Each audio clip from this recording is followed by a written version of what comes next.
Today, we're shining the brightest light on three women who, in their own right, have been fundamental in shaping some of the most important conversations, spaces, and legacies of this generation of art, at least in my opinion.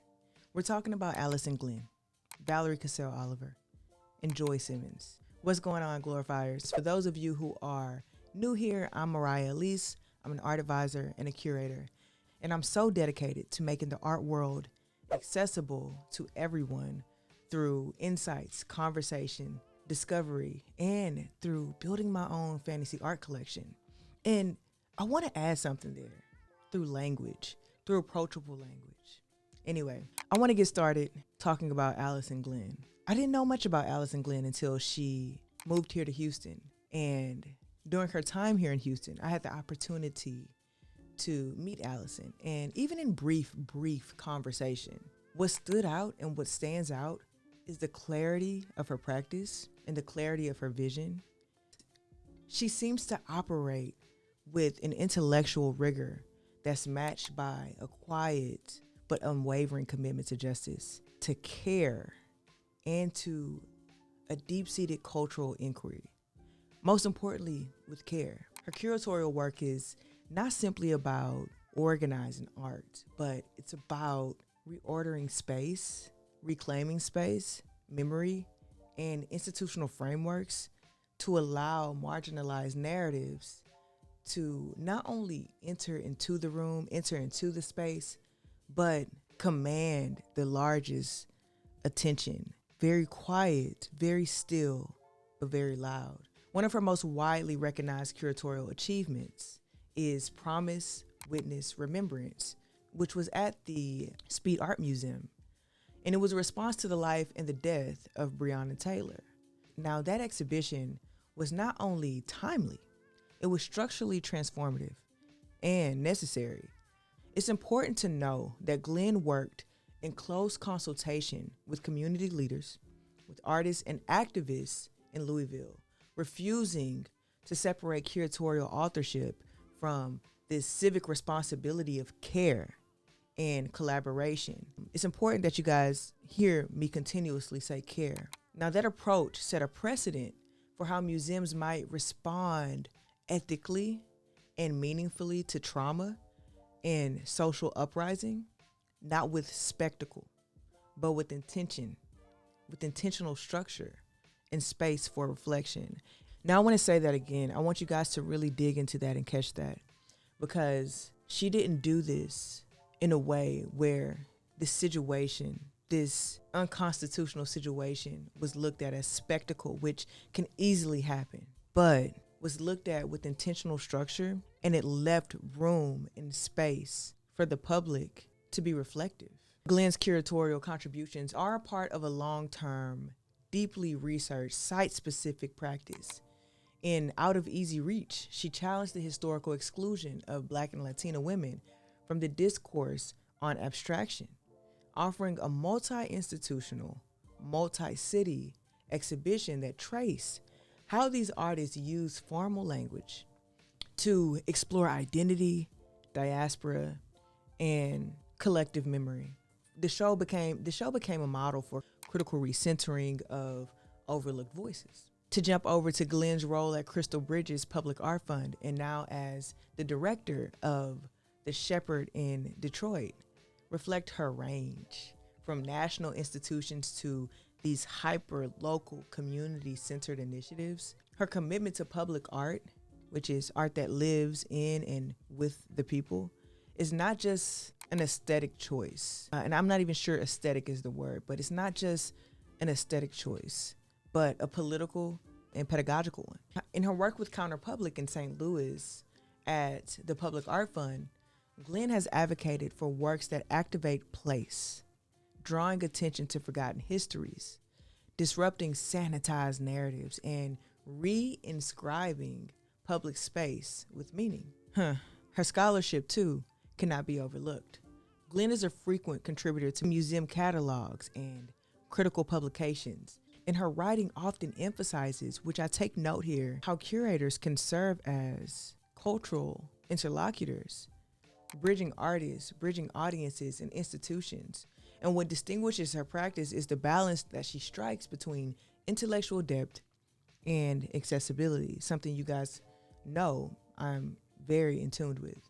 Her exhibitions are richly layered, capable of speaking to scholars, but also capable of speaking to community members. To witness Allison Glenn's curatorial work is to see the art world shift, not through a singular gesture, but through a steady reorientation towards care and clarity and responsibility. She is a part of a generation of curators who do not separate aesthetics from ethics, and whose legacy will be measured not just in exhibitions, but in the way institutions move forward in dialogue with the world around them.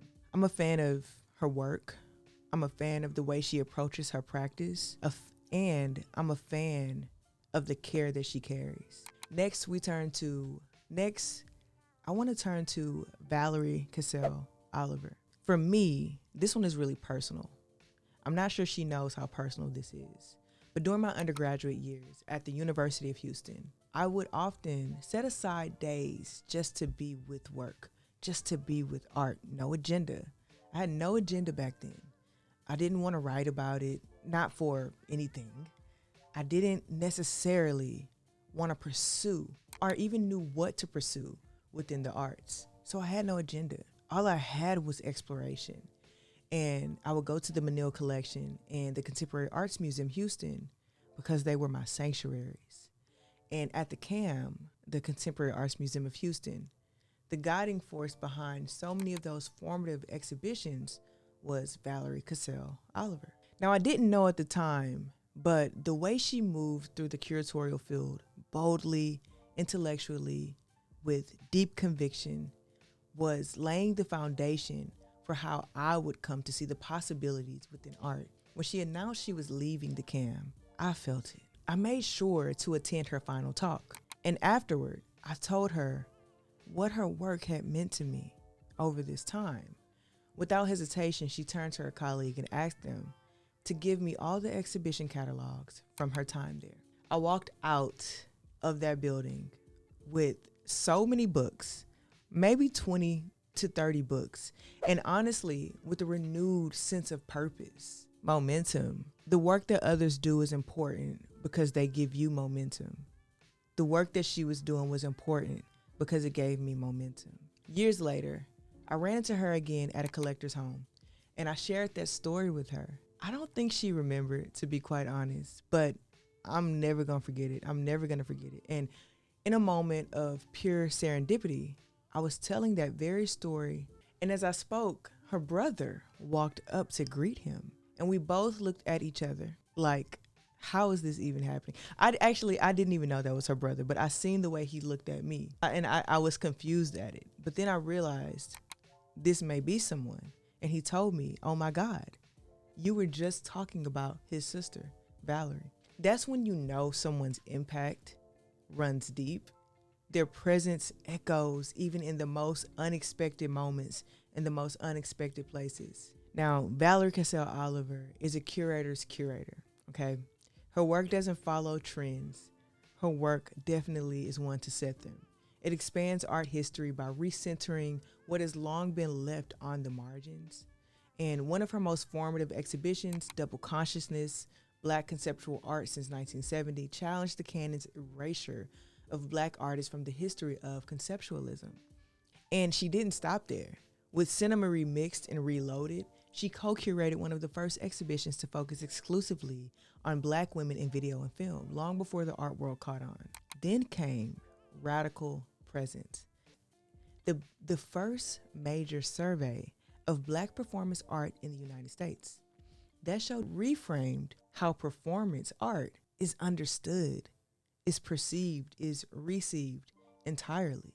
I have the book. I have the catalog to that. I never have the books near me when I need them. Anyway, most recently, one that I'm an extreme fan of, The Dirty South, Contemporary Art, Material Culture, and the Sonic Pulse, and the Sonic Impulse, is perhaps one of her most sweeping and ambitious curatorial projects to date, one that feels very personal and close to me. So it traced the sonic, spiritual, and cultural languages of the American South, from the visual to the musical, and positioned them as central to the formation of American contemporary art. Artists like Nick Cave, Kara Walker, Thornton Dial, and Rashad Newsom were contextualized, honored, and understood in a wider context and a wider cultural conversation. That was one of my favorite exhibitions to visit.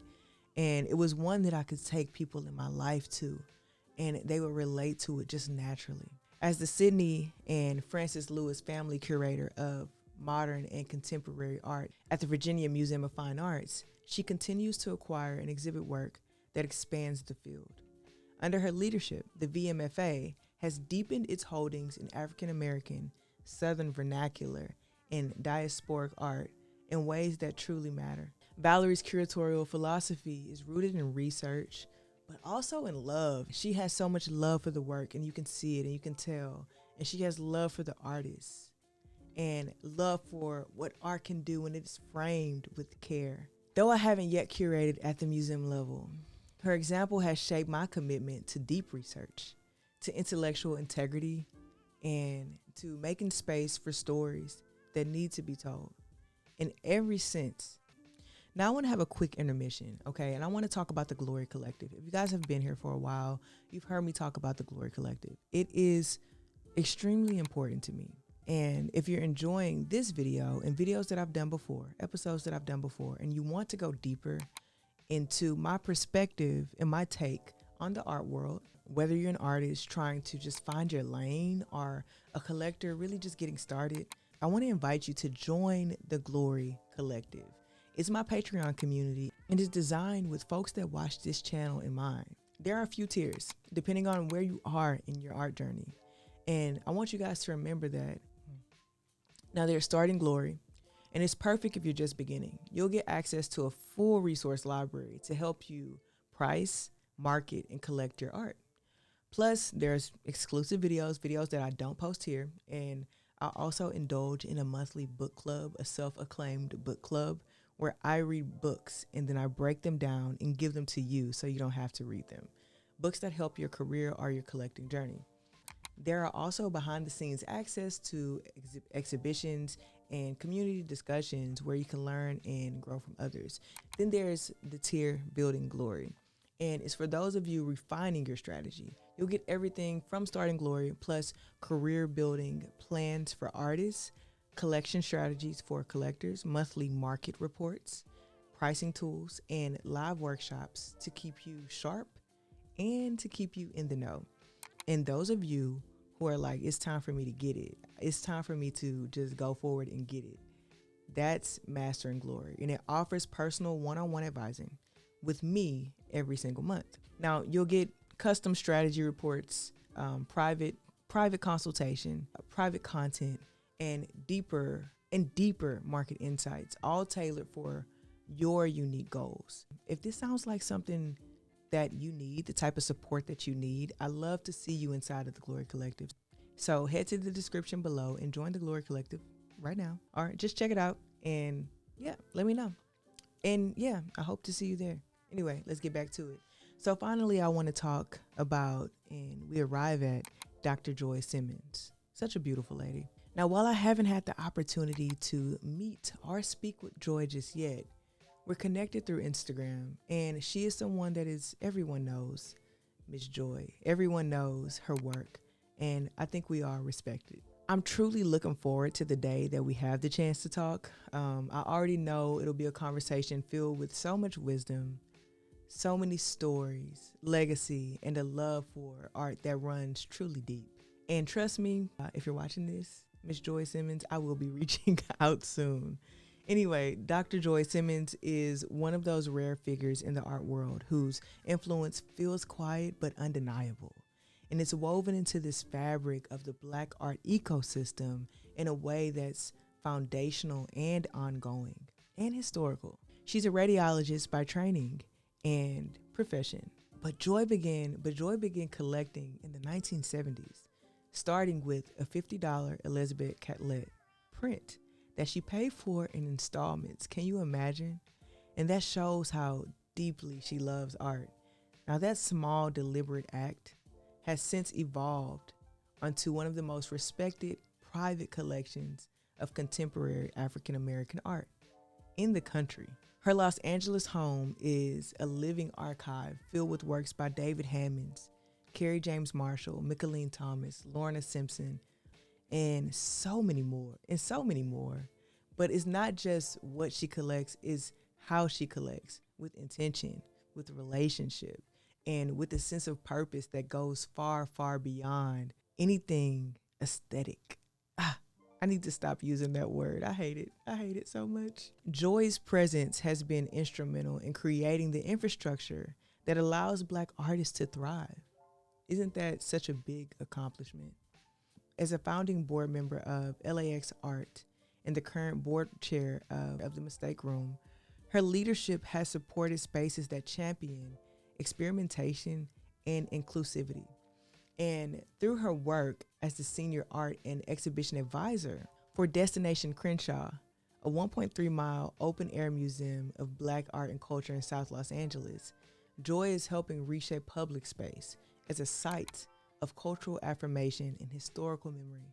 But perhaps what I admire most is her role as a connector and a mentor and a cultural steward. In her 2022 conversation with Sean Green on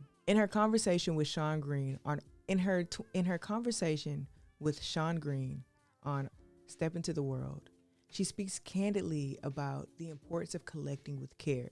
And I want you guys to just take in the fact that all of these women I've spoke about their intentionality and the care that they hold. And I guess that's why I'm all smiles this episode. I feel myself smiling while I'm talking about these women, because it's so important to me to see Black women do this so gracefully, so beautifully. In this conversation, she talks about being actively involved in shaping the narrative.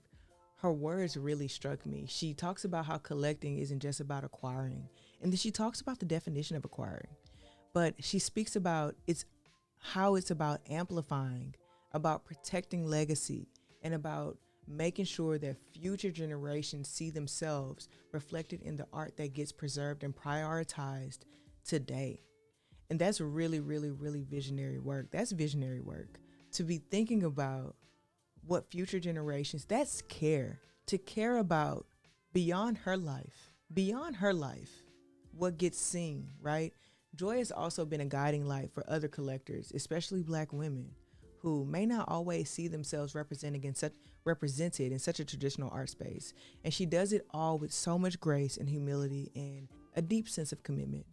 Now, that's whether through loaning works to exhibitions, serving on boards, or just simply showing up for artists and institutions. Joy Simmons has created a model for what it means to collect, not just for oneself, but with community and for community.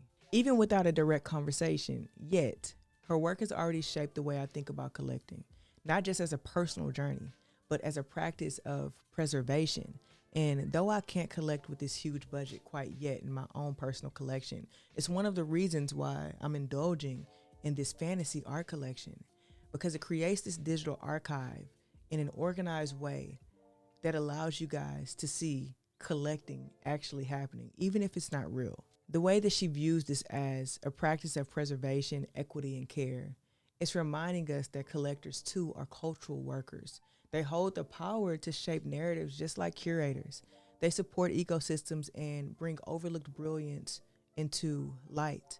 These three women, Allison Glenn, Valerie Cassel Oliver, and Dr. Joy Simmons, remind us that the art world isn't shaped by institutions alone, by galleries alone, but by individuals who move with clarity, purpose, and care. It doesn't matter if they're curating, if they're collecting, or if they're advocating. They've each contributed to the expansion of what's possible for artists, for audiences, and for the stories that are being told through art.